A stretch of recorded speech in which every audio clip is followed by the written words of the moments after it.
O envelope estava sobre a Você mesa do pediu o advogado divórcio no como mesmo se dia em que sempre descobriu minha tivesse herança? pertencido ali, como se o fiz isso mundo pra te inteiro proteger. tivesse sido Protegê-la? construído Então em torno explique por daquele que seu nome retângulo de aparece papel nos creme com o extratos. brasão da família Vasconcelos, gravado em alto relevo no canto superior esquerdo. Camila olhou para ele durante um longo segundo antes de estender a mão. Dr. Henrique Borba, 72 anos, cabelos inteiramente brancos e óculos de armação dourada que escorregavam levemente para a ponta do nariz, observou a mão dela aproximar-se do envelope com a expressão de quem aguarda o resultado de uma cirurgia que durou horas demais. Antes que a senhora abra, disse ele, a voz grave mas cuidadosa, preciso que a senhora saiba que o processo de transferência patrimonial pode levar entre 6 e 12 meses, dependendo das contestações que eventualmente surjam. Isso não altera em nada o fato de que a senhora é a única herdeira legítima de Antônio Vasconcelos. Camila ouviu o nome e sentiu aquela estranheza de sempre. Aquela sensação de que alguém havia pronunciado o nome de uma pessoa que ela deveria conhecer, mas não conhecia, como acontece quando se acorda de um sonho e tenta nomear os rostos que aparecem nele. Antônio Vasconcelos, seu pai biológico. Um homem que ela nunca havia encontrado conscientemente, que havia morrido 3 meses atrás em Florianópolis aos 67 anos, de infarto, cercado de advogados e de uma coleção de arte que valia mais do que a maioria das pessoas ganharia em 10 vidas. Ela abriu o envelope. O documento estava em ordem, linguagem jurídica densa que ela percorreu com os olhos sem realmente ler, até chegar ao número. 53.240.000 reais. Mais propriedades, mais investimentos. Uma empresa de médio porte em São Paulo que produzia equipamentos hospitalares e tinha contratos com o governo federal. Camila pousou o documento sobre a mesa. Dr. Henrique esperou. Eu preciso de um momento, disse ela. Claro. Ela olhou pela janela do escritório. Lá fora, a Avenida Paulista corria como sempre. Alheia, barulhenta, indiferente ao fato de que uma mulher de 29 anos estava sentada num 12º andar descobrindo que a vida inteira que havia vivido tinha uma camada que ela não conhecia. Camila Souza. Não, Camila Vasconcelos. Ou continuaria sendo Camila Souza, ou agora era Camila Almeida, como constava nos documentos de casamento que havia assinado 4 anos atrás, numa cerimônia pequena na qual a família do noivo olhara para ela como se olha para uma peça de mobiliário que chegou pelo endereço errado. Ela tirou o celular do bolso. Havia ensaiado aquele momento. Eduardo precisaria saber, independente de tudo que havia entre eles, independente do frio que havia crescido dentro do apartamento nos últimos 18 meses como mofo em parede úmida, ele era seu marido e ela havia decidido que seria honesta, que diria a ele antes de comunicar a qualquer outra pessoa, que tentaria, uma vez mais, construir alguma coisa sobre aquela base que parecia sempre estar cedendo.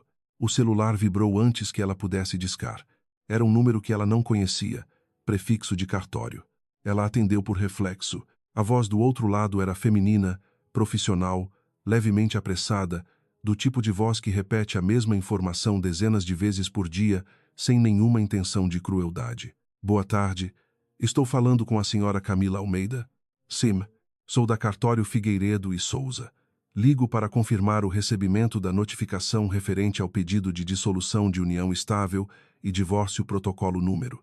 A mulher leu uma série de números que Camila não registrou. O pedido foi protocolado pelo Sr. Eduardo Almeida há 3 dias. A senhora deve ter recebido a notificação no endereço residencial registrado. Ligo para confirmar que a senhora foi comunicada e para orientá-la sobre os próximos passos. Camila estava olhando para o documento da herança sobre a mesa. 53 milhões. A senhora me ouve? Perguntou a voz do cartório. Sim, disse Camila. Eu ouço. A senhora gostaria de agendar uma reunião para orientação sobre o processo? Não, obrigada. Ela desligou. Dr. Henrique, que havia discretamente fingido examinar algum papel em sua própria mesa durante a ligação, ergueu os olhos. Camila pegou o envelope com o documento da herança, dobrou-o com cuidado e colocou na bolsa. Preciso ir, disse ela. Posso assinar o que for necessário na próxima semana? Claro. Posso pedir que minha assistente entre em contato para agendar? Pode. Ela se levantou. Seus joelhos estavam firmes. Aquilo a surpreendeu levemente. Ela havia esperado que estivessem tremendo. Camila Souza, que cresceu como filha de Benedita Souza, cozinheira da família Almeida por 22 anos, que havia sido criada nos fundos de uma mansão em Higienópolis, enquanto aprendia a entrar pela porta dos fundos e a usar o banheiro de serviço, que havia se casado com Eduardo Almeida numa tarde de sábado com 25 anos, e desde então havia tentado ocupar o espaço que a família do marido deixava claro que ela nunca preencheria direito. Camila desceu os 12 andares de elevador, atravessou o saguão de mármore e entrou no metrô. Durante o trajeto não pensou na herança. Pensou num detalhe pequeno que havia notado 2 meses atrás e havia guardado na parte da mente onde se guardam as coisas que doem, mas que ainda não se quer examinar com luz direta. O paleto. Eduardo havia chegado tarde em uma sexta-feira. Era comum, ele era sócio de uma construtora de médio porte e havia sempre alguma obra com problema, algum fornecedor em atraso. Ela havia pendurado o paletó dele no cabideiro perto da entrada, como fazia às vezes quando ele chegava apressado e esquecia, e ao pendurar sentiu o volume de algo no bolso interno. Uma agenda telefônica pequena, das de couro, daquelas que ninguém mais usava. Ela a havia aberto sem pensar muito, esperando encontrar notas de reunião ou algo sem importância. Havia encontrado uma página com um único número anotado à mão, com a letra de Eduardo, que ela conhecia bem. Ao lado do número, um nome, Silvana. Silvana era sua mãe adotiva. Não havia nenhuma razão óbvia para que Eduardo e Silvana tivessem contato direto. Os dois haviam se encontrado algumas poucas vezes ao longo dos 4 anos de casamento, em ocasiões formais, com a polidez artificial que se usa quando duas pessoas não têm nenhum afeto mútuo, mas precisam coexistir por causa de uma terceira. Camila havia recolocado a agenda no bolso. Não havia dito nada. Agora, no metrô, com o ruído das rodas nos trilhos e o cheiro de ar-condicionado velho e pessoas demais no espaço pequeno, ela pensou naquele número e naquele nome e sentiu alguma coisa se encaixar de um jeito que ainda não conseguia nomear. O apartamento era no Itaim Bibi, 10º andar, com vista para a rua e não para o parque, o que havia sido uma concessão que Eduardo fizera sem reclamar quando compraram o imóvel porque Camila havia dito, timidamente, que preferia ver a rua. Ela nunca havia entendido completamente por que preferira a rua, mas havia algo no movimento constante das pessoas lá embaixo que a acalmava, a lembrança de que o mundo não parava mesmo quando ela sentia que havia parado. A notificação do cartório estava sobre a bancada da cozinha.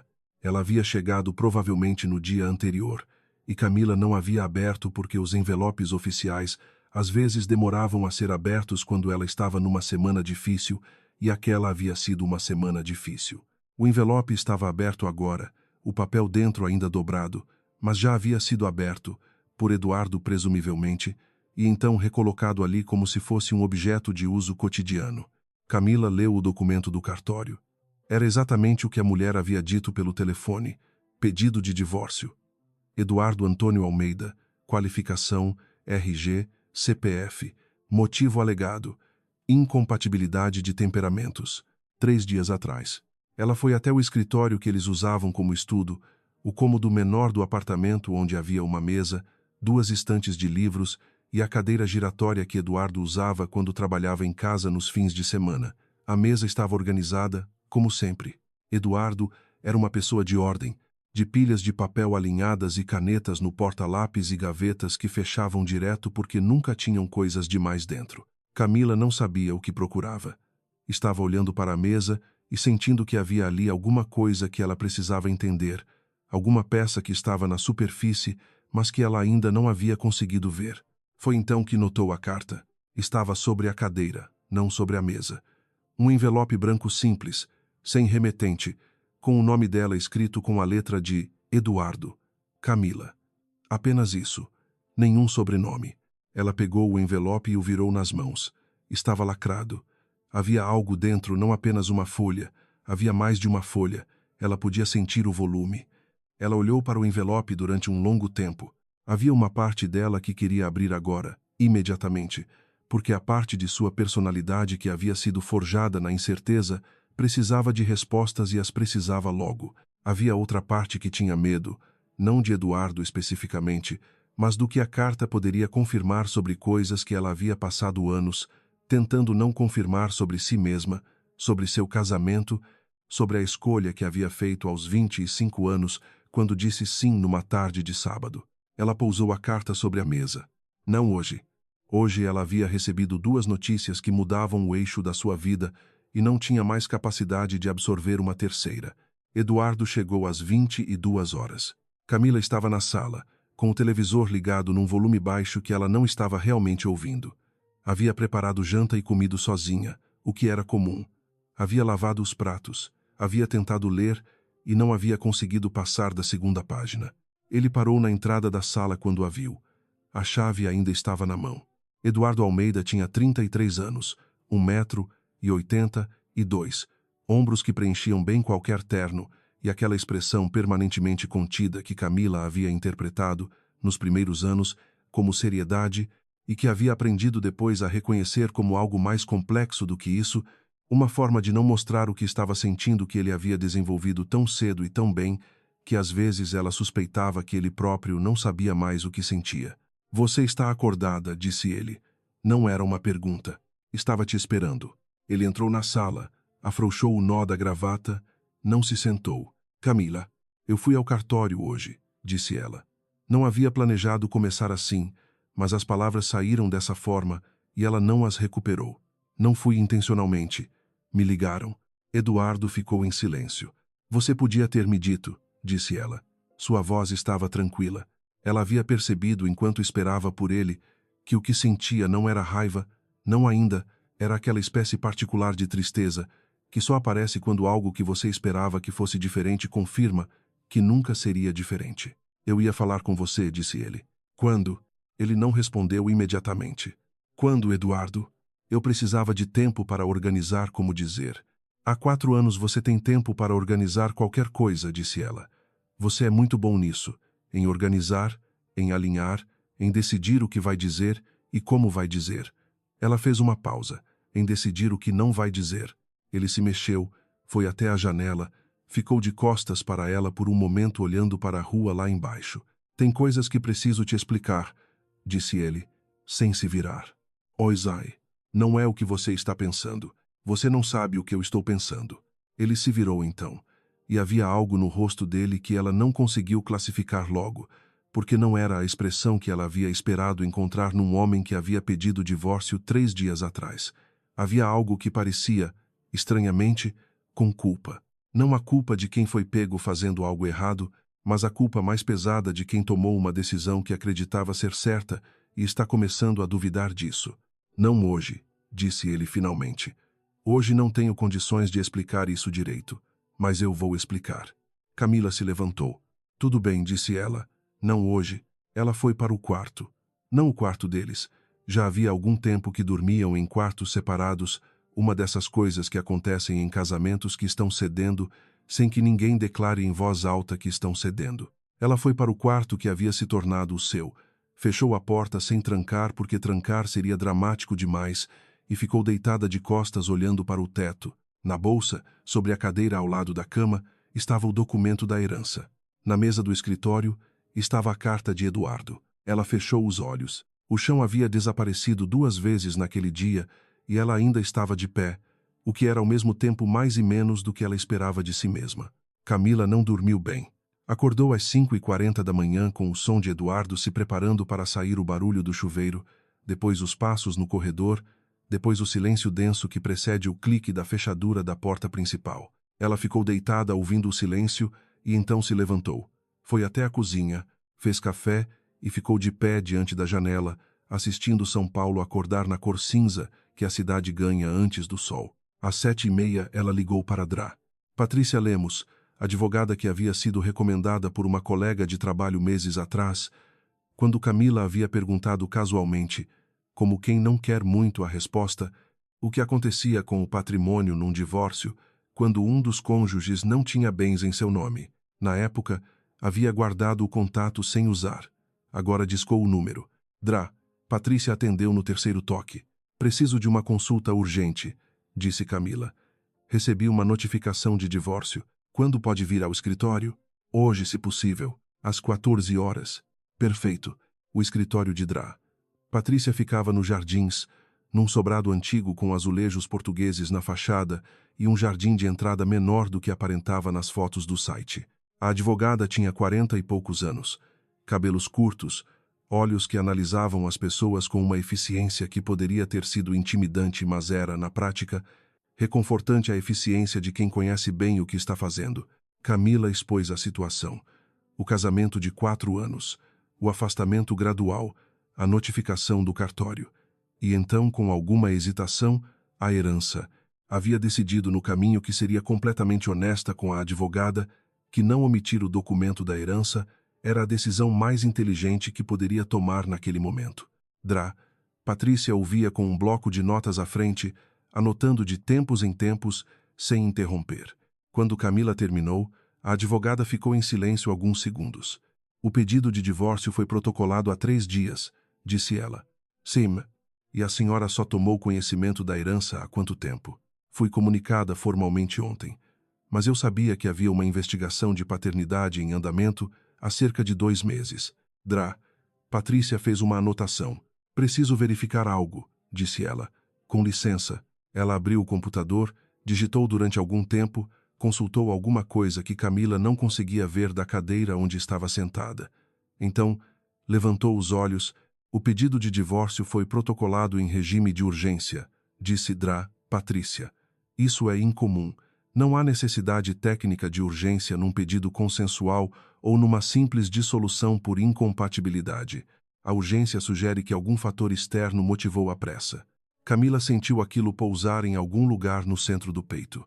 Que tipo de fator externo? Pode ser qualquer coisa. Uma negociação em andamento. Uma questão de prazo contratual. Ou, a advogada fez uma pausa, o conhecimento prévio de que um evento significativo estava para ocorrer na vida da outra parte, um evento que alteraria a partilha, caso o casal ainda estivesse casado no momento em que ocorresse. Silêncio. Você está dizendo que ele sabia da herança. Não estou dizendo nada ainda. Estou apontando uma possibilidade que precisa ser investigada. Patrícia cruzou as mãos sobre o bloco. O que a senhora quer como resultado desse processo? Camila tinha pensado nessa pergunta no metrô. Havia pensado de forma honesta, sem permitir que o orgulho ou a mágoa respondesse por ela. Quero entender o que aconteceu, disse ela. E quero que qualquer decisão que seja tomada seja minha, não de Eduardo, não de mais ninguém. A advogada assentiu como se aquela fosse a resposta certa. A audiência prévia foi marcada para 20 dias depois. Camila saiu do escritório de Patrícia com uma lista de documentos para reunir e uma sensação de que havia dado um passo que não sabia exatamente para onde levava, mas que era o único passo disponível. O telefone vibrou quando ela entrava no metrô. Era Silvana. Camila ficou olhando para o nome na tela por tempo suficiente para que a chamada caísse no caixa postal. Então guardou o telefone. Silvana Matos havia adotado Camila quando esta tinha 2 anos. Benedita, a cozinheira dos Almeida, era irmã de Silvana. E havia indicado Silvana quando soube que uma criança precisava de família. A história oficial era essa, uma teia de bem-querer e de acaso que Camila havia aceitado durante anos, sem puxar os fios. Silvana era uma mulher de 55 anos, professora aposentada, que morava num apartamento no Tatuapé e que havia criado Camila com uma mistura de afeto genuíno e de controle, que Camila só havia aprendido a identificar como controle quando já era adulta e havia saído de casa. O afeto era real. Camila não duvidava disso.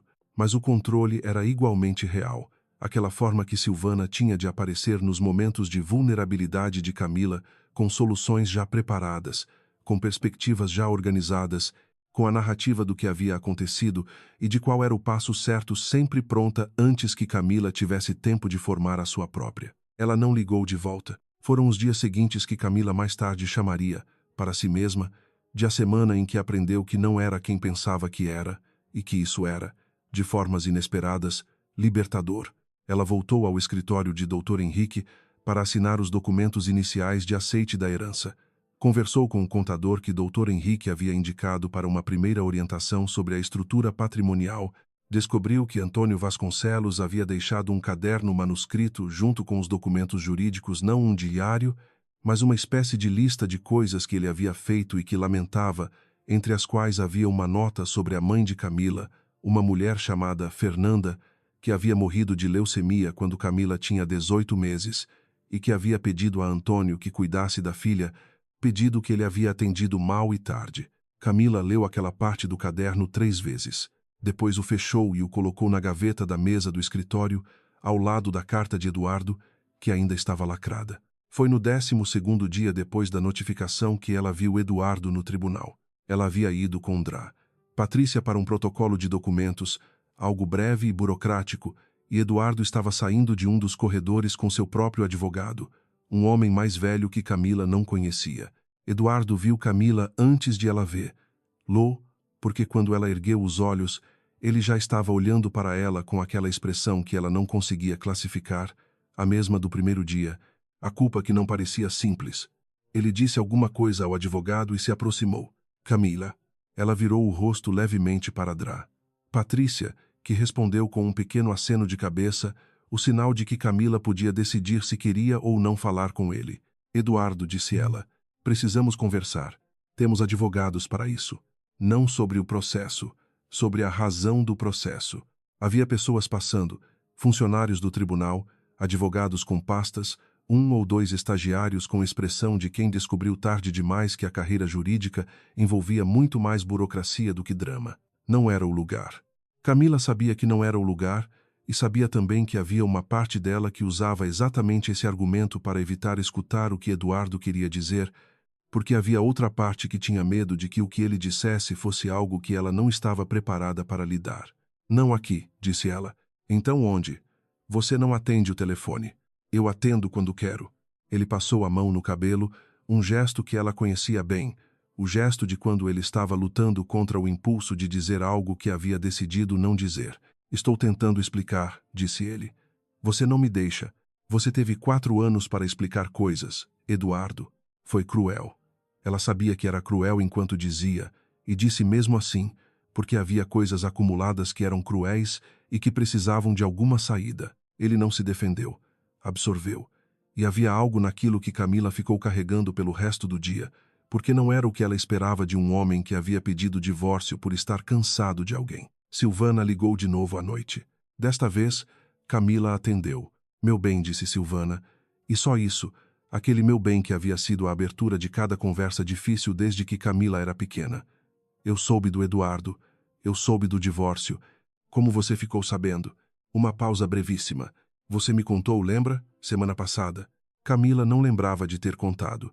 Ela havia sido muito cuidadosa com quem dizia o quê. Mas tinha sido uma semana intensa, e era possível que tivesse dito alguma coisa sem perceber. Estou preocupada com você, continuou Silvana. Isso é muito para lidar sozinha. E ainda com esse assunto do inventário, você não deveria estar sozinha. Eu estou bem. Claro que está. Você sempre está bem. É sua forma de existir. Aquele leve tom, não de crítica, mas de conhecimento, como quem diz, eu te conheço melhor do que você se conhece, mas eu gostaria muito de almoçar com você. Amanhã, sábado, só nós duas. Camila ficou em silêncio. Não precisamos falar sobre nada difícil, disse Silvana. Só quero ver você. Tudo bem, disse Camila eventualmente. Amanhã. Ela desligou e ficou olhando para o telefone por algum tempo. Então foi até o escritório. Pegou a carta de Eduardo. Desta vez abriu. Havia 2 folhas escritas à mão. A letra de Eduardo, mais tensa do que o normal, como quando ele escrevia depressa e tentava ainda assim manter o controle da caligrafia. Ele a leu. E quando terminou, releu. A carta não era uma explicação. Não era um pedido de desculpas. Era uma pergunta, exatamente como ela havia suspeitado naquele primeiro dia ao ver o volume dentro do envelope. Camila, sei que o cartório vai entrar em contato antes que eu consiga falar com você pessoalmente. Por isso escrevo isso agora, para que você tenha pelo menos isso quando o papel oficial chegar. Não vou te pedir para confiar em mim. Não faço jus a isso agora. Mas preciso que você saiba que o que fiz foi motivado por algo que recebi, não por algo que escolhi livremente. Quando puder te explicar completamente, vou explicar. Só preciso de um pouco mais de tempo para reunir o que preciso. Enquanto isso, me diz uma coisa. Você sabe quem te ameaçou primeiro? Eduardo. Camila leu aquela última linha 4 vezes. Você sabe quem te ameaçou primeiro? Ela dobrou a carta com cuidado, colocou de volta no envelope e guardou dentro da gaveta. Ficou sentada na cadeira por um longo tempo, olhando para nada. O almoço com Silvana foi num restaurante italiano no Tatuapé, pequeno, sem pretensão, com toalhas de mesa xadrez vermelho e branco e um pão de alho que chegava na mesa sem ser pedido. Silvana havia escolhido o lugar, como sempre escolhia, porque havia em Silvana uma tendência natural e antiga a ser quem decidia onde as coisas aconteciam. Ela estava sentada quando Camila chegou, já com um copo de água à frente, já com o cardápio aberto. 55 anos, cabelos castanhos com retoques discretos, roupas que eram sempre corretas sem serem chamativas. Silvana era uma mulher que nunca chamava atenção para si mesma de forma direta, o que havia levado Camila durante muitos anos a pensar que ela era uma pessoa simples, sem ambição. Só mais tarde Camila havia entendido que não chamar atenção também pode ser uma estratégia. Meu bem. Silvana se levantou para abraçá-la. O abraço era genuíno. Camila não duvidava disso. O problema era que coisas genuínas e estratégias podiam coexistir no mesmo gesto sem que nenhuma das duas anulasse a outra. Elas sentaram, fizeram o pedido, conversaram sobre coisas pequenas durante algum tempo, o apartamento de Silvana que precisava de reparo no encanamento, uma sobrinha distante que havia tido bebê, a seca que estava fazendo o preço das verduras subir. Então Silvana fechou o cardápio e pousou as mãos sobre ele. Então disse ela, como você está realmente? Realmente? Camila considerou, processando muita coisa ao mesmo tempo. O divórcio e o inventário. Silvana assentiu levemente. Sobre o inventário, disse ela com um cuidado que Camila só percebeu em retrospecto como cuidado calculado, eu conversei com alguém. Uma pessoa que entende muito bem de questões patrimoniais nessa escala, e ela me disse algumas coisas que acho que você precisa saber. Que tipo de coisas? Sobre proteção. Silvana tirou um documento dobrado da bolsa.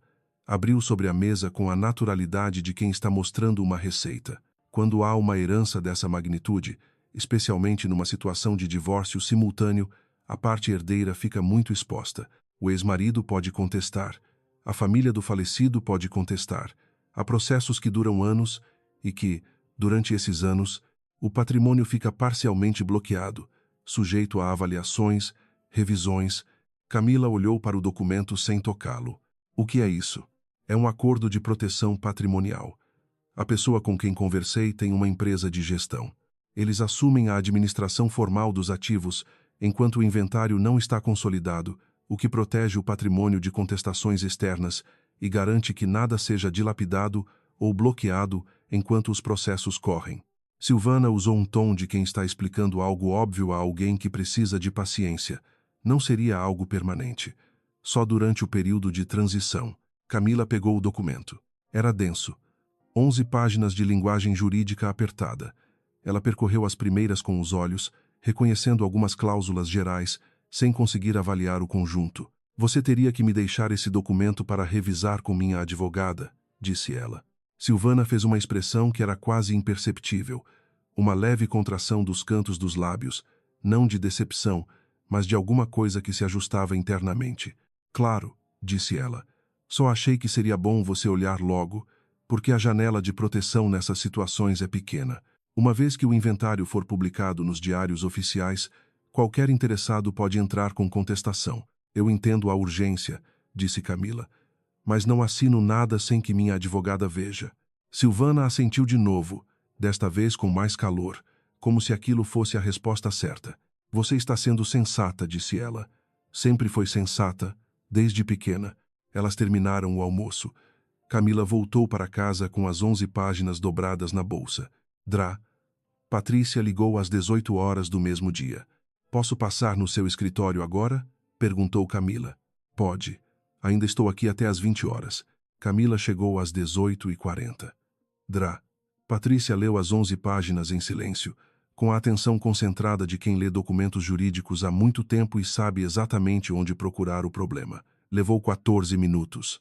Então ela pousou as páginas sobre a mesa e tirou os óculos. Onde você conseguiu esse documento?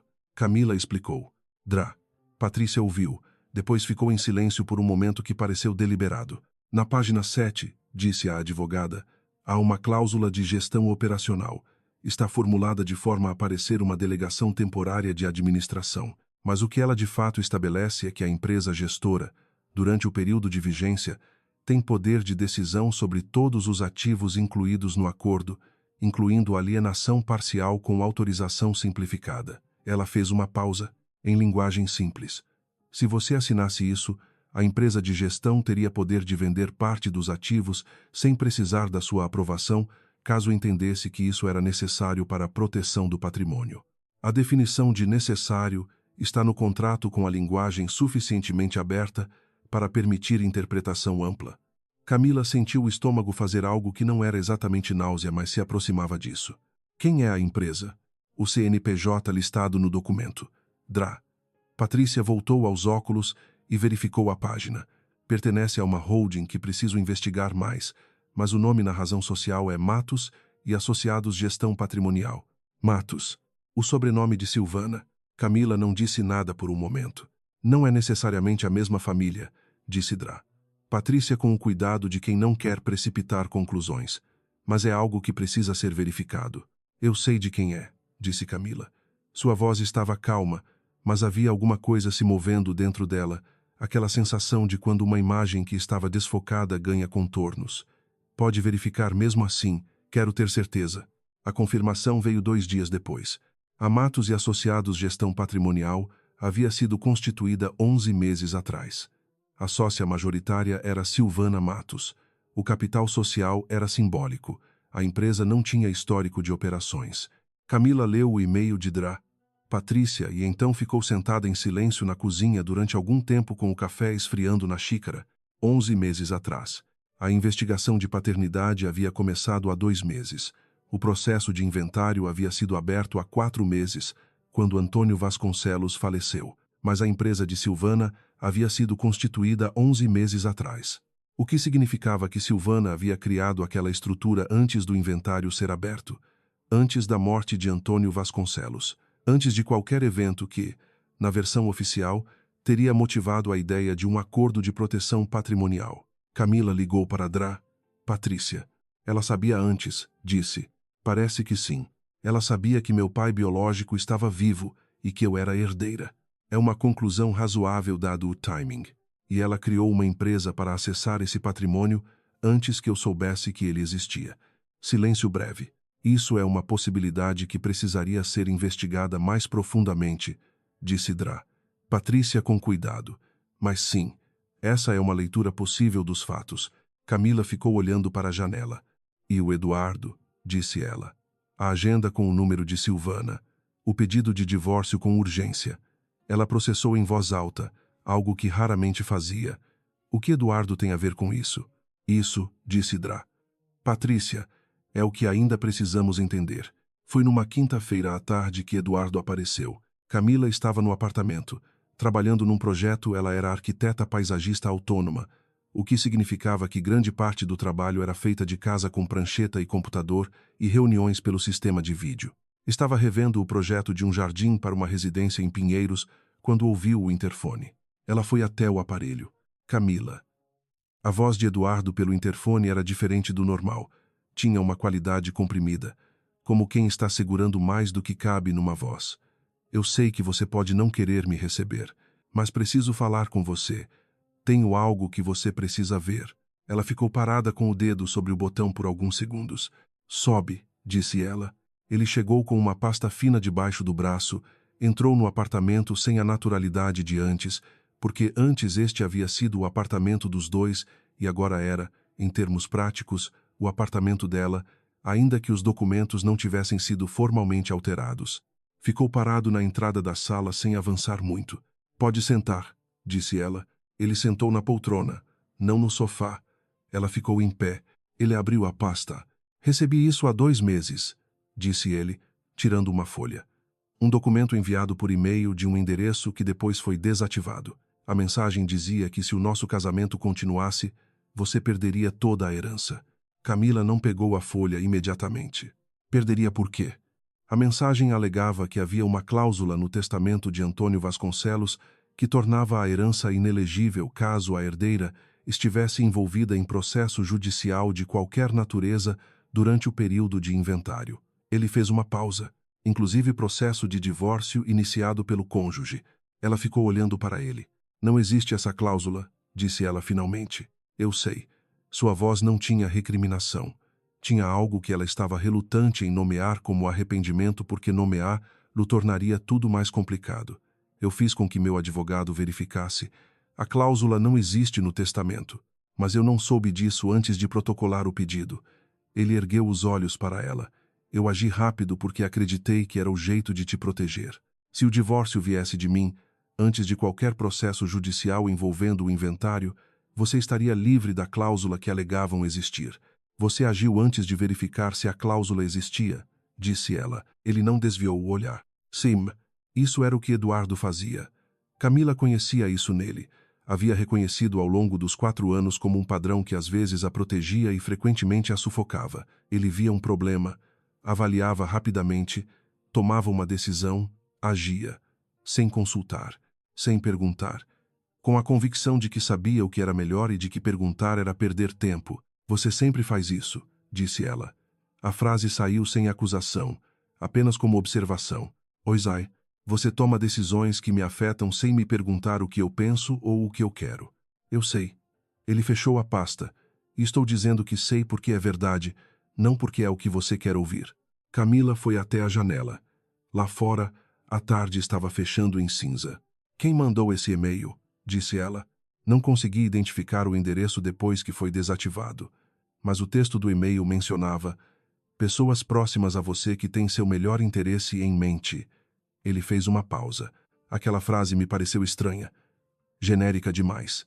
Como se tivesse sido escrita para não identificar uma pessoa específica, mas para sugerir que era alguém que você conhecia. Silvana, a palavra estava ali. Entre eles, ainda não dita. Camila não a disse ainda. Havia coisas que precisavam de mais do que uma suspeita antes de serem ditas em voz alta, porque uma vez ditas não podiam ser não ditas, e Camila havia aprendido, crescendo ao lado de Silvana, que acusações sem lastro suficiente podiam ser viradas contra quem as fazia. Há algo mais na pasta? Disse ela. Eduardo hesitou. Então tirou mais uma folha. Esses são extratos bancários que recebi de forma anônima, junto com o e-mail. Mostram transferências que não consigo explicar completamente, entre contas que não reconheço, mas com uma correspondência de datas que me parece relevante. Camila pegou a folha desta vez. Eram extratos parciais, incompletos, do tipo que se obtém por acesso parcial ou por captura de tela de algum sistema. Havia datas, valores e um CPF parcialmente censurado que ela não conseguiu identificar diretamente. Mas havia, nas datas, uma correspondência que ela notou. As transferências coincidiam com períodos em que Silvana havia tido acesso, durante os anos de tutela de Camila, antes dos 18 anos, ao fundo que havia sido estabelecido por Benedita para a educação da filha adotiva. Ela olhou para os extratos durante um longo tempo. Depois devolveu para Eduardo. Eu preciso conversar com minha advogada sobre isso, disse ela. Oisai, você pode deixar cópia desses documentos comigo? Trouxe cópia para isso. Ela pegou a pasta. Ele se levantou para ir e então parou. Camila. Havia algo na voz dele que a fez virar. Sim, eu não pedi o divórcio porque queria. Ele disse isso com aquela qualidade comprimida que havia na voz pelo interfone, como se estivesse segurando mais do que a frase comportava. Quero que você saiba isso. Ela não respondeu imediatamente. Eu ouvi, disse ela finalmente. Ele saiu. Camila ficou parada com a pasta na mão, olhando para a porta fechada. Aquela noite, enquanto examinava os documentos que Eduardo havia deixado, o celular vibrou com uma notificação de um aplicativo de mensagens que ela raramente usava. Era uma mensagem de um número desconhecido, enviada semanas atrás, que ela havia visto, classificado mentalmente como spam e ignorado. A mensagem dizia apenas: verifique o arquivo em anexo antes de assinar qualquer coisa que Silvana Matos trouxer. SM 2024. Extratos. Tutela. O arquivo havia sido enviado junto. Era um arquivo de áudio, comprimido. Camila o abriu. Era uma gravação de uma ligação telefônica. A qualidade era razoável, não perfeita, do tipo captado por algum aplicativo de gravação num smartphone próximo. Havia 2 vozes. Uma ela não reconheceu imediatamente. A outra era Silvana. Ela ouviu durante 42 segundos antes de parar a gravação, porque em 42 segundos havia material suficiente para entender o que havia naquele arquivo e o que aquilo significava. Camila pousou o telefone sobre a mesa. Ficou sentada em silêncio por um longo tempo. Então pegou o telefone de volta e ouviu a gravação do começo ao fim, desta vez tomando notas. A gravação durava 12 minutos e 43 segundos. Camila a ouviu 4 vezes completas naquela noite e mais 2 vezes na manhã seguinte, de fone no ouvido, com um bloco de papel à frente, onde anotava os pontos mais relevantes em ordem cronológica. Havia aprendido, trabalhando com projetos de paisagismo que envolviam múltiplos fornecedores e prazos cruzados, que quando há muita informação ao mesmo tempo, o papel ajuda a organizar o que a cabeça deixa escorregadio. A outra voz na gravação pertencia a um homem, e pelas referências contextuais, tratava-se de um advogado ou de alguém com função jurídica. Eles discutiam o inventário de Antônio Vasconcelos, a posição de Camila como herdeira e a janela de tempo disponível antes que os documentos fossem formalizados de forma que tornasse o acesso ao patrimônio mais difícil para terceiros. Em nenhum momento Silvana havia dito explicitamente: quero me apropriar do dinheiro de Camila. Esse tipo de coisa raramente era dito de forma explícita. O que havia sido dito, e que Camila havia anotado com aspas no bloco, era uma variação de: a menina sempre foi maleável quando está insegura, e agora ela vai estar muito insegura, então é o momento certo. E havia, no minuto 8 da gravação, uma menção direta ao e-mail enviado a Eduardo. Silvana não havia dito que ela o enviou. Havia dito, em resposta a algo que o homem havia perguntado, que o marido deve ter recebido o que eu mandei e deve ter entrado em pânico como eu esperava que entrasse. Camila havia sublinhado aquela frase 2 vezes. Na manhã seguinte ela foi ao escritório de Drá. Patrícia com o bloco, o celular e os extratos que Eduardo havia deixado. Drá. Patrícia ouviu a gravação com um fone emprestado, sentada à sua mesa, com a expressão que devia usar quando assistia à documentação jurídica relevante, que era uma expressão de atenção absoluta que não dava nenhuma pista do que estava pensando. Quando terminou, tirou o fone e ficou em silêncio por um momento. Onde você conseguiu isso? Camila explicou a mensagem anônima, a data de envio, o fato de ter ignorado como spam. Quem enviou essa gravação para você? Não sei. Tem alguma hipótese? Camila pensou. Havia algumas possibilidades, mas a mais provável, dado o nível de conhecimento de quem havia enviado, era que fosse alguém diretamente envolvido nas conversas de Silvana. Alguém com arrependimento ou com interesse próprio em que Silvana não tivesse êxito. Não tenho como confirmar, disse ela. Drá. Patrícia assentiu. O problema, disse a advogada, é que esta gravação, como evidência, tem questões de admissibilidade. Ela foi feita sem o consentimento de todas as partes, o que em alguns contextos cria restrições. Não é automaticamente inadmissível, mas um bom advogado de defesa vai contestar.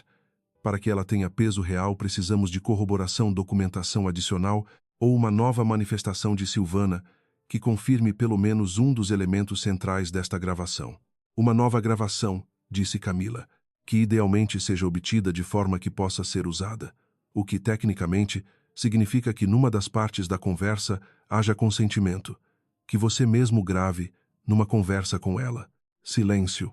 Você está me dizendo que preciso me aproximar de Silvana. Estou dizendo que é uma das opções. Camila olhou para o bloco de papel. Havia aquela frase sublinhada 2 vezes. A menina sempre foi maleável quando está insegura. Ela vai esperar que eu seja maleável, disse Camila. Provavelmente. Então vou ser maleável. Camila ligou para Silvana na tarde seguinte.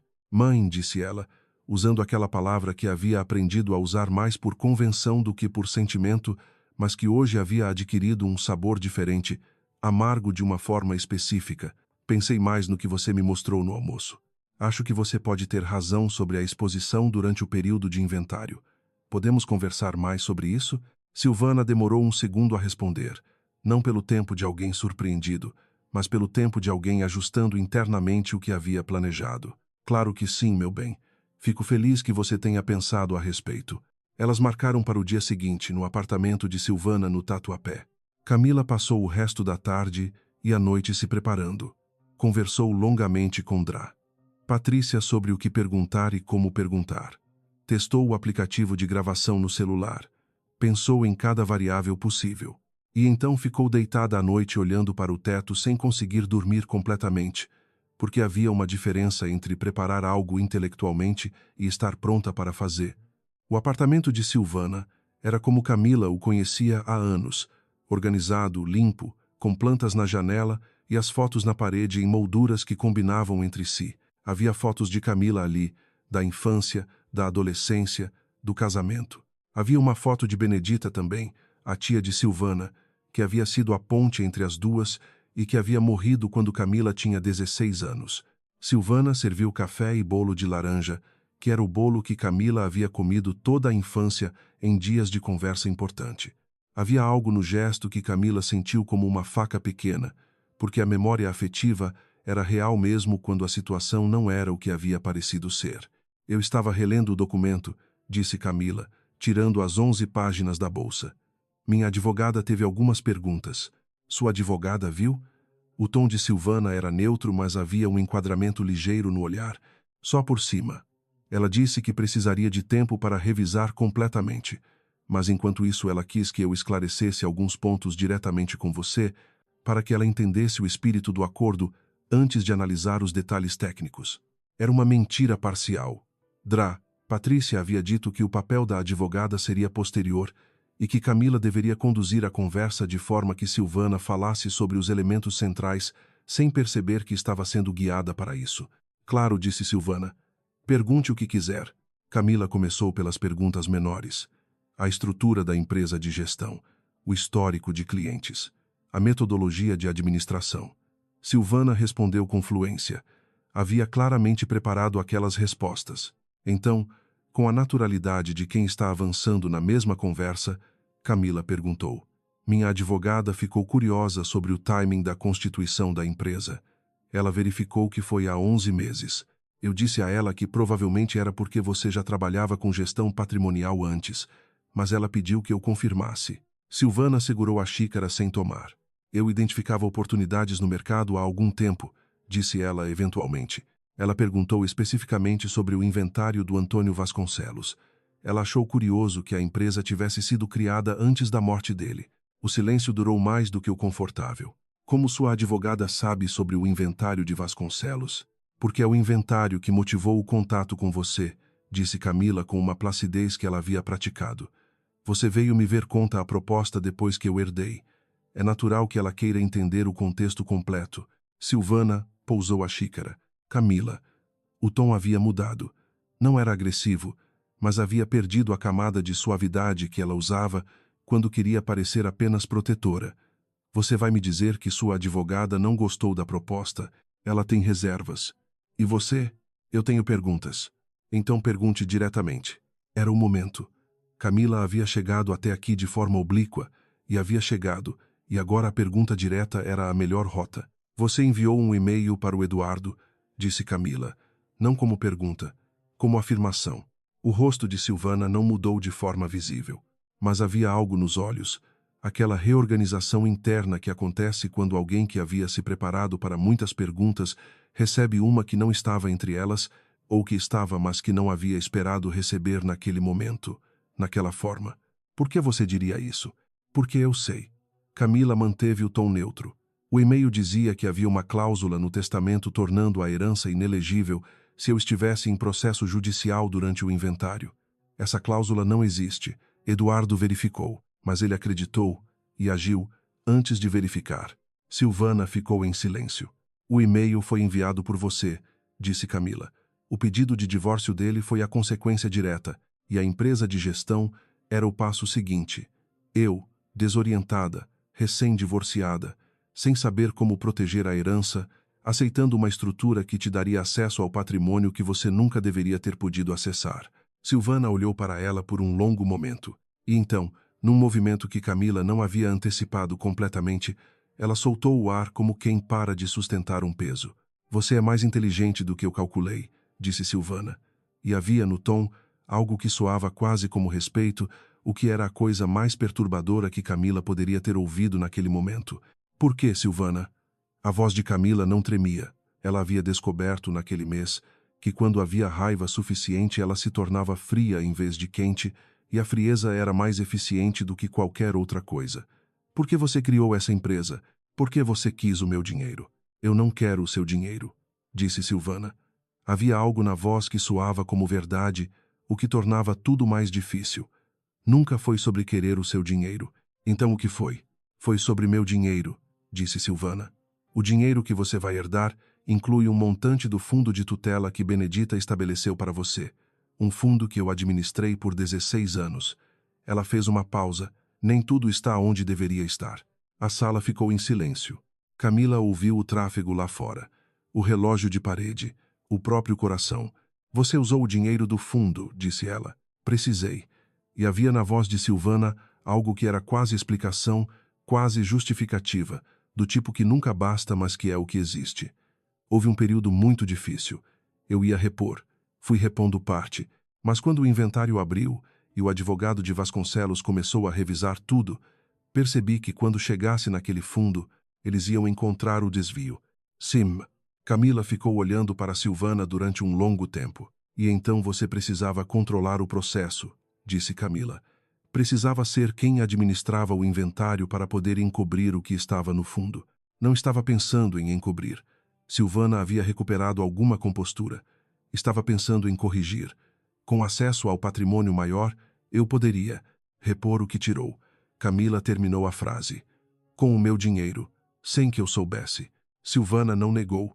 O celular no bolso de Camila estava gravando desde que ela havia entrado no apartamento. Quando saiu do apartamento de Silvana, Camila ficou parada na calçada por um momento. Havia sol. Era um daqueles dias de inverno paulistano em que o sol aparece com uma qualidade diferente, mais horizontal, que ilumina as coisas de lado e cria sombras longas. Ela ficou ali com o sol de lado e deixou que aquele momento existisse antes de tirar o celular e ligar para a Dra. Patrícia. Eu tenho a confirmação, disse ela. Silêncio breve. Então, em áudio. Ela ouviu Dra. Patrícia soltar o ar. Camila, antes que você venha até aqui, preciso te dizer uma coisa. Ok. Silvana havia preparado também. Quando você entrou no apartamento, ela provavelmente estava esperando esse tipo de confronto em algum momento. É possível que ela tenha elementos prontos para o contra-ataque. Que tipo de elementos? Verifique se você assinou alguma coisa hoje. Camila pausou. Ela me fez assinar um recibo, disse ela lentamente. Quando cheguei, disse que era protocolo da empresa, que qualquer consulta precisava de um registro formal para questões de sigilo profissional. Eu assinei sem pensar muito. Silêncio. Me mande foto desse recibo. Camila havia guardado a cópia que Silvana lhe dera. Tirou a foto e enviou. Dra. Patrícia ficou em silêncio por mais de um minuto. O recibo, disse ela eventualmente, tem uma redação que, fora do contexto da visita de hoje, pode ser interpretada como um reconhecimento de que você recebeu serviços de consultoria da Matos e Associados e que considera o acordo de proteção patrimonial uma opção válida para futura formalização. Camila sentiu o sol no rosto, mas o frio desceu de qualquer forma. Isso é um problema? Pode ser usado por ela para sugerir que você estava em vias de assinar o acordo, o que enfraqueceria a narrativa de que ela estava agindo sem seu conhecimento ou consentimento. Não é irreversível, mas cria uma complicação. Ela olhou para a calçada, tinha a gravação, tinha a confissão de Silvana, tinha os extratos que Eduardo havia trazido, tinha o recibo de Silvana. Estava, naquele momento, em posição melhor e pior do que havia estado 2 meses atrás ao mesmo tempo. Então ela viu Eduardo. Ele estava no outro lado da rua, parado, olhando para ela. Não havia vindo de carro, havia parked em algum lugar, havia encontrado o endereço, havia vindo por razões que ela ainda não entendia completamente, mas que naquele momento, com o sol de lado e o recibo no bolso e a gravação no celular, ela não precisava entender completamente para reconhecer o que significavam. Ele atravessou a rua. Ficou parado a 2 metros dela. Você foi falar com ela, disse ele. Sim. Você foi gravar ela. Sim. Ele ficou em silêncio por um momento. Havia no rosto dele algo que ela havia visto antes, mas que agora era mais claro, sem a camada de contenção que ele normalmente usava, como quando se esfrega a superfície fosca de um vidro e a transparência aparece embaixo. Eu deveria ter te dito sobre o e-mail desde o começo, disse ele. Sim, eu decidi sozinho que era melhor agir rápido e explicar depois. Você sempre decide sozinho, eu sei. Ele não desviou o olhar, mas desta vez quase te custou muito caro. Quase, disse ela. Ainda pode custar. E ela lhe contou sobre o recibo enquanto estavam os dois ali na calçada, com o sol de inverno de lado, com o tráfego passando e a vida seguindo ao redor deles como segue, sem pedir licença. A reunião foi marcada para uma terça-feira pela manhã, no escritório de Dra. Patrícia, com a presença de Silvana e do advogado dela, um homem chamado Dr. Reinaldo Fontes, de quem Dra. Patrícia disse saber que era competente e que usaria cada recurso disponível. Camila chegou 20 minutos antes. Dra. Patrícia estava já sentada com 2 blocos de notas e uma caneta nova. Havia também, numa cadeira ao lado, Dr. Henrique Borba, o advogado do inventário de Antônio Vasconcelos, que havia sido convidado pela Dra. Patrícia porque havia documentação do inventário que precisava estar representada naquela conversa. "Como você está?" perguntou Dra. Patrícia. "Pronta", disse Camila. Não era completamente verdade. Havia uma diferença entre estar pronta e estar tranquila. E ela não estava tranquila. Havia dormido mal. Havia acordado às 4 da manhã, com a mente girando em torno de cada variável possível, de cada coisa que Silvana poderia dizer ou usar, de cada ponto fraco que o recibo criava. Havia feito café às 4h30 e ficado sentada na cozinha relendo suas próprias anotações até o sol aparecer. Mas estar pronta, no sentido de haver preparado tudo o que era possível preparar, de haver entendido o terreno tanto quanto se podia entender, isso era verdade. Silvana chegou 10 minutos depois da hora marcada. Dra. Patrícia havia dito que era provável que ela chegasse depois, como forma de posicionar a conversa psicologicamente. Ela entrou com o Dr. Reinaldo, um homem de 60 anos com expressão de quem havia estado em muitas salas difíceis e que avaliava cada uma com o mesmo grau de atenção calibrada. Silvana olhou para Camila quando entrou. Havia algo diferente em Silvana agora, comparado com o almoço no restaurante italiano ou com os anos de convívio que os precederam. A camada de suavidade maternal ainda estava lá, mas havia uma segunda camada embaixo que sempre estivera lá também e que agora, com o contexto que Camila tinha, era visível de forma que antes não havia sido. Era a camada de quem calcula, de quem mede, de quem sempre sabe um pouco mais do que deixa transparecer. "Camila", disse ela. "Silvana", disse Camila. Elas se sentaram em lados opostos da mesa. Dr. Reinaldo abriu a reunião com uma declaração de que seu cliente Silvana vinha de boa fé e que qualquer mal-entendido sobre a proposta da empresa Matos e Associados poderia ser esclarecido de forma amigável. Era o tipo de abertura que diz, na linguagem de quem conhece, que o advogado sabe que a posição do cliente é vulnerável, mas que vai lutar de qualquer forma. Dra. Patrícia respondeu com igual formalidade que a reunião havia sido convocada para tratar de questões documentadas e que a amigabilidade dependeria do que os documentos mostrassem. Então Dra. Patrícia apresentou a gravação. Ela havia preparado uma transcrição que distribuiu em cópias. A gravação foi tocada num aparelho de som pequeno sobre a mesa. 12 minutos e 43 segundos. Silvana ouviu com a expressão de alguém que está ouvindo algo que sabia que existia e que havia calculado que, se existisse, seria apresentado desta forma. O que Camila notou, observando com atenção, não era nervosismo no sentido convencional. Era o trabalho visível de uma mente organizada avaliando opções em tempo real. Quando a gravação terminou, Dr. Reinaldo pediu licença para conversar brevemente com sua cliente. Eles se levantaram e foram ao corredor. Dra. Patrícia se inclinou levemente para Camila. "Ela está recalibrando", disse a advogada em voz baixa. "O advogado está avaliando se contesta a admissibilidade da gravação agora ou deixa para depois. Se contestar agora, vai tentar reduzir o peso da reunião. Se deixar para depois, vai usar o recibo como primeiro movimento. O que eu faço se eles usarem o recibo? Você deixa que eu responda primeiro. Depois, se for necessário, você confirma os fatos da visita com suas próprias palavras." Eles voltaram após 6 minutos. Dr. Reinaldo se sentou e cruzou as mãos sobre a mesa. "A gravação", disse ele, "foi obtida de forma que levanta questões sérias de admissibilidade jurídica. Uma conversa privada gravada sem o consentimento explícito da outra parte. Minha cliente estava presente na conversa", disse Dra. Patrícia.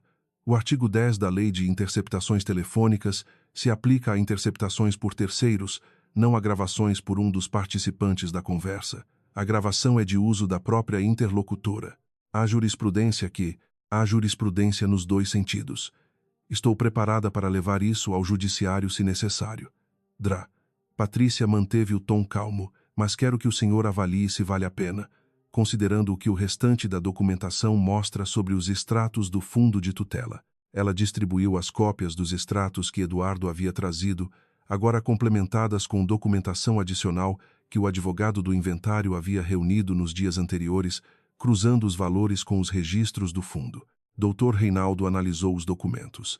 A expressão dele não mudou, mas havia uma qualidade de silêncio que entrou na sala que era diferente do silêncio anterior. Silvana olhava para a mesa. Silvana. Camila falou pela primeira vez desde que a reunião havia começado. Havia decidido que havia um momento para isso e que aquele era o momento. Silvana ergueu os olhos. Você me criou, disse Camila. Sua voz estava firme. Não era acusação, era afirmação, com tudo que aquilo continha. Você me deu casa e comida e escola e me levou ao médico e apareceu nos meus aniversários. Isso foi real. Eu não estou aqui para dizer que não foi. Silvana ficou em silêncio. Mas você também usou o dinheiro que Benedita deixou para mim. E quando percebeu que eu ia herdar mais e que o desvio poderia ser descoberto, você tentou me usar de novo. Camila fez uma pausa. Não posso tratar essas duas coisas como se fossem a mesma coisa.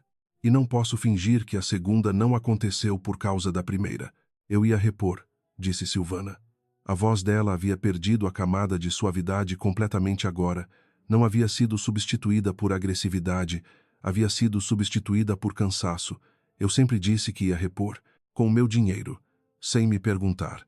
Você nunca teria percebido a diferença. Não é sobre perceber a diferença. Camila não ergueu a voz. É sobre o fato de que era meu para perceber ou não perceber. Não era sua decisão tomar. Silvana olhou para ela por um longo momento. E então fez algo que Camila não havia antecipado entre todas as variáveis que havia antecipado. Ela disse, você está certa. A sala ficou em silêncio. Dr. Reinaldo olhou para sua cliente com a expressão de um advogado que percebeu que seu papel acabou de mudar de natureza. Você está certa, repetiu Silvana. Mais baixo, mas não mais fraco. Havia algo naquilo que era quase alívio, do tipo difícil, do tipo que vem quando se para de sustentar uma versão que custou demais manter. Eu não devia ter feito o que fiz. Nem a primeira vez, nem agora. Camila ficou olhando para ela. Havia imaginado muitas respostas possíveis de Silvana naquele momento. Não havia imaginado esta. E a ausência de preparo para esta resposta específica criou um espaço dentro dela que ela não soube imediatamente como preencher. Vou precisar de tempo, continuou Silvana, para verificar exatamente quanto foi desviado, com meu advogado e com o advogado do inventário. E vou precisar de um plano para reposição que seja real. Dr. Reinaldo disse, em voz baixa e com um cuidado que havia readaptado ao novo contexto. Draí Silvana. Sugiro que não avancemos em detalhes de reposição sem uma avaliação completa, Reinaldo. Silvana o interrompeu com um gesto leve. Deixa eu terminar. Ele ficou em silêncio. O e-mail para Eduardo foi um erro, disse Silvana para Camila. Eu não previa que ele agiria tão rápido e sem verificar. Achei que seria um tempo de atraso, não uma ruptura. Ela fez uma pausa. Não posso desfazer o dano que causou entre vocês dois. Não, disse Camila. Não pode. Depois de um Marcivito disse. Mas isso é uma conversa diferente desta. A reunião durou mais 2 horas e meia depois disso. Foram horas de negociação entre os advogados, de revisão de documentação, de termos que precisavam ser estabelecidos antes que qualquer acordo fosse formalizado. Houve momentos em que Dr. Reinaldo tentou recuperar posição para sua cliente, inserindo cláusulas que beneficiavam Silvana no processo de reposição. Patrícia contestou cada uma com precisão e sem pressa. Dr. Henrique, o advogado do inventário, disse num determinado momento que o inventário poderia ser atualizado para incluir o fundo de tutela como parte a ser consolidada, o que significava que a reposição seria documentada dentro do processo formal. Silvana concordou. Havia, no processo de concordância dela, alguma coisa que Camila observou com atenção, porque era algo que ela havia aprendido sobre Silvana naquele mês de forma que não havia aprendido nos 27 anos anteriores. Silvana era uma pessoa que calculava, mas também era uma pessoa que, quando percebia que o cálculo havia falhado de forma irreversível, sabia quando mudar de posição. Não era fraqueza, era uma forma de inteligência que podia ser usada de formas muito diferentes dependendo de quem a possuía e de quais eram as circunstâncias. No fim da reunião, quando os advogados estavam reunindo papéis e Dr. Henrique estava verificando as cópias dos acordos preliminares, Silvana ficou de pé diante da mesa por um momento antes de ir. Posso falar contigo? disse ela para Camila. Não na frente de todos, mas o suficiente para que todos ouvissem. Camila considerou. Agora não, disse ela. Mas em algum momento, sim, Silvana assentiu. Pegou a bolsa e saiu com o Dr. Reinaldo. O escritório ficou mais silencioso depois que eles saíram. Patrícia fez alguma anotação. Dr. Henrique organizou os documentos. Camila ficou sentada olhando para a janela que dava para um pátio interno pequeno com uma figueira velha. Ela concordou rápido demais, disse Patrícia. Não era desconfiança, era observação profissional. Vou monitorar os próximos passos com cuidado. Eu sei, disse Camila. Você fez bem hoje. A advogada disse isso com a brevidade de quem não dá elogios com frequência, o que os tornava mais concretos. Não foi fácil. Não foi. Camila se levantou. Pegou a bolsa. Agradeceu a ambos os advogados. Então saiu pelo corredor. Desceu as escadas porque o elevador demorava e saiu no pátio interno, onde havia a figueira velha que ela havia visto da janela. Ela ficou parada ali por um momento.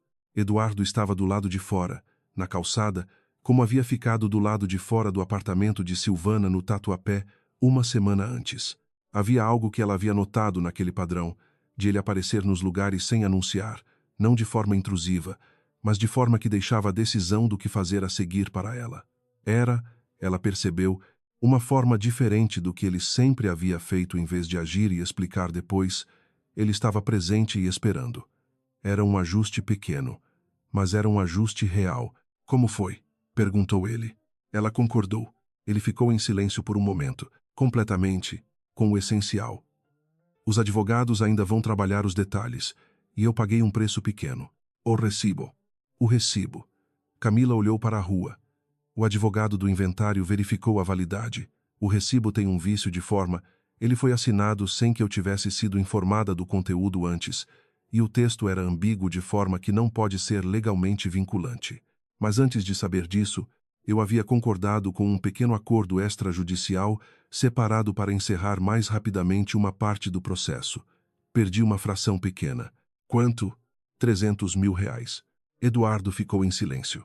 Não é nada comparado ao total, disse Camila. E eu decidi que preferia pagar esse preço a deixar o processo arrastar por mais 6 meses. Foi minha escolha. Tudo bem, não precisa de aprovação, disse ela levemente. Eu sei. Havia no tom dele algo que não era defensivo, era reconhecimento. Eu estava só confirmando que entendi. Eles ficaram em silêncio por um momento. Havia na rua o ruído de sempre, o ônibus passando pesado, uma criança correndo no passeio do outro lado, o barulho de obras a 2 quarteirões de distância que São Paulo nunca estava sem. Eu quero te dizer uma coisa, disse Eduardo. Pode dizer. Quando recebi aquele e-mail com a ameaça, a primeira coisa que pensei foi como resolver o problema. Não foi como te proteger, foi como resolver. Ele fez uma pausa. Tem diferença. Resolver é sobre o problema. Proteger seria sobre você. Eu misturei as duas coisas e agi como se fossem a mesma. Camila olhou para ele. Eu vi isso, disse ela, desde o começo do casamento. Você resolve bem. É uma capacidade real. Mas às vezes o que eu precisava não era que resolvesse, era que perguntasse. Oisai, você continua dizendo que sabe, porque é verdade. Havia algo no rosto dele que ela não tinha certeza ainda de como nomear. Não era o mesmo que a expressão de quando ele fingia estar bem quando não estava. Não era a contenção habitual. Era algo mais exposto, mais sem a camada de verniz que ele usava por hábito. Mas saber e mudar são coisas diferentes. Posso saber sem ainda ter mudado. O que estou tentando dizer é que sei que preciso mudar. É um começo. É. Eles ficaram em silêncio. Depois de um momento, Camila disse: Você foi até Silvana quando decidiu pedir o divórcio? Você foi falar com ela antes? Eduardo ficou em silêncio por um momento antes de responder. Não fui falar com ela. Mas quando recebi o e-mail, havia um número que eu poderia discar para confirmar os detalhes da cláusula. Disquei. A voz era sintética, gravada, mas havia uma frase no final que eu não reconheci como sinal na época. Ele fez uma pausa. A frase era: Pessoas que te amam às vezes precisam agir antes de poder explicar. Eu não percebi que estava me sendo dada, de certa forma, uma instrução. Você foi manipulado, disse Camila. Fui. O que não me absolve completamente de ter agido sem verificar primeiro. Não, mas é contexto. Ela olhou para a rua. O número na agenda, disse ela. O de Silvana. No bolso do seu paletó. Eu tinha ligado para ela meses antes. Para tentar entender o estado emocional de vocês duas, a relação. Você havia me dito uma vez que sentia que ela te controlava e eu queria. Ele parou. Queria entender sem te perguntar diretamente porque achei que você ficaria desconfortável. Camila ficou olhando para ele. Você queria me proteger sem me perguntar, disse ela. Sim. Do começo ao fim. Sim. E havia no tom dele algo que era ao mesmo tempo confissão e cansaço, o cansaço de quem percebeu que um padrão que havia desenvolvido como escudo havia funcionado, em muitos momentos, como muro. Cresci numa família que resolve. Os Almeida resolvem. Não conversam, resolvem. Eu sei que isso entrou em mim de formas que ainda estou tentando entender completamente. Sua família, disse Camila, nunca gostou de mim. Não, ele não desviou. Porque você vinha de onde vinhas e eles julgam de onde as pessoas vêm. Isso é deles, não é teu defeito. Mas você se casou comigo mesmo assim, porque desde a primeira vez que te vi organizando aquele projeto de jardim nos fundos da casa dos meus pais aos 23 anos, com terra na manga da roupa, e aquela expressão de concentração absoluta, eu soube que era você. Ele disse isso com a simplicidade de alguém que está cansado de empacotar as coisas com cuidado demais e as está pondo na mesa sem embrulho. Não me pergunta como eu soube porque não tenho uma resposta elegante. Eu soube e agi em função disso. E depois agi mal em cima de uma base boa e não sei se isso pode ser corrigido, mas quero tentar corrigir se você quiser tentar. Camila ficou olhando para ele por um longo momento. Havia uma resposta simples e havia uma resposta honesta. A simples seria um sim ou um não. A honesta era mais complicada, porque a honesta continha tudo o que havia acontecido nos últimos 4 anos, os 2 anos bons no começo e os 2 anos de afastamento que vieram depois, a sala fria e os quartos separados e as conversas que não aconteceram, mas também aquele detalhe que ela havia carregado sem nomear de que ele havia ido ao cartório do divórcio com culpa no rosto em vez de alívio. Eu não sei ainda, disse ela. Ele assentiu. Isso é honesto, disse ele. É o que tenho. É suficiente para começar. Ela olhou para ele mais um momento. Depois olhou para a figueira no pátio que se via pela grade de ferro. Vou buscar um café, disse ela. Há uma padaria na esquina. Tudo bem. Você pode vir, se quiser. Ele ficou em silêncio por meio segundo. Quero, disse ele. Eles caminharam até a padaria, não de mãos dadas, não com nenhuma gestualidade que marcasse o momento de forma definitiva, porque não era um momento definitivo, era um momento de começo, e começos são menores e mais reais do que finais, são feitos de passeios curtos e cafés e a consciência de que há muito que ainda não foi dito e que há tempo para dizer. 3 semanas depois, Camila assinou os documentos definitivos da herança. Foi numa tarde de quarta-feira no escritório de Dr. Henrique, com o contador ao lado e Patrícia presente como testemunha. O processo havia sido formalizado com a inclusão do fundo de tutela como parte a ser recomposta, com um cronograma de reposição estabelecido e monitorado pelo advogado do inventário. A parte do acordo extrajudicial, que havia custado 300 mil, estava documentada como resolução de impasse, de sua livre escolha, conforme havia sido. Camila assinou cada página com a clareza de quem sabe o que está assinando e por quê. Havia algo diferente desta vez, diferente de todas as outras vezes em que havia assinado documentos em situações difíceis, o casamento, os contratos de trabalho, os acordos que as pessoas assinam quando estão num lugar em que precisam de algo de alguém e precisam aceitar os termos que existem. Desta vez os termos eram outros. Desta vez ela havia negociado os termos. Havia pagado um preço pequeno para encerrar algo mais rapidamente, havia feito aquele cálculo de forma consciente, havia escolhido. Quando terminou, Dr. Henrique estendeu a mão. Parabéns, disse ele com a sobriedade apropriada de quem entende que parabéns em certos contextos precisam ser sobrios para serem reais. Obrigada, disse ela. Draca. Patrícia ao lado disse apenas, bem feito. 2 palavras que valiam mais do que um discurso. Do lado de fora do escritório, ela ficou parada na calçada com o sol de lado, porque era tarde de inverno, e o sol de São Paulo em julho tem essa qualidade angular que ilumina as coisas de uma forma que a luz do verão não ilumina. Ela não tinha pressa. Havia, nas próximas semanas e meses, muito que precisaria acontecer. Conversas com a empresa de equipamentos hospitalares que havia herdado. decisões sobre os imóveis. A conversa com Silvana que ela havia dito que teria em algum momento não para absolver, não para fingir que tudo estava resolvido, mas porque havia ali uma história longa que continha afeto real e traição real ao mesmo tempo e que precisaria de tempo e de honestidade para ser entendida de forma que não simplesmente a descartasse ou simplesmente a aceitasse. E havia Eduardo. Havia a questão de Eduardo, que não estava resolvida e que talvez levasse mais tempo para se resolver do que qualquer outra coisa, porque duas pessoas que aprenderam padrões difíceis, uma de esconder e uma de agir antes de perguntar, precisavam de mais do que uma tarde de café e de honestidade para mudar o que havia sido construído em 4 anos de afastamento gradual. Mas também havia aquele dado simples de que ela havia pedido café e ele havia dito que queria vir. Às vezes os começos eram assim. Camila tirou o telefone do bolso e olhou para a tela por um segundo, como quem está verificando a hora, mas está na verdade verificando outra coisa, verificando se está pronta para o próximo passo, o que quer que ele seja. Então guardou o telefone, ajeitou a bolsa no ombro e começou a andar. A Avenida Paulista estava à frente, barulhenta e indiferente, e cheia de pessoas que não sabiam nada sobre ela e que seguiam seus próprios caminhos, e havia algo nisso que era reconfortante da forma particular que a cidade às vezes reconforta, que é a forma de lembrar que a história de cada pessoa, por mais que ocupe o mundo inteiro quando está sendo vivida, é uma história entre muitas sendo vividas simultaneamente, e que isso não diminui a sua, só a coloca em proporção. Ela caminhou,